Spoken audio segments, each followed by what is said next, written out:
Welcome. In this video, I'll show you how to put music on a USB from a laptop. Alright, if you find this video helpful, please leave a like and subscribe to the channel for more such tutorials. Now, first up, go ahead and open up your File Explorer and then just insert your flash drive through the USB port.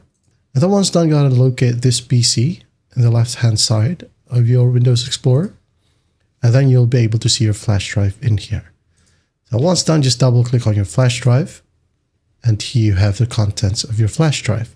So there are two ways to transfer music. First up, go out and find the specific music. For example, this one. Just right click on it and then go out and click on Show More. And then here, just go ahead and click on Send To and then select your flash drive from here. Another option, right click, copy. Now go to your flash drive right here or folder. Right click and paste, or you just go ahead and drag and drop.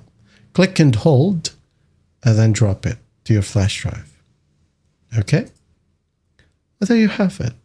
That's how simple it is to put music on a USB from a laptop. I hope this video helps, and I'll see you in the next one.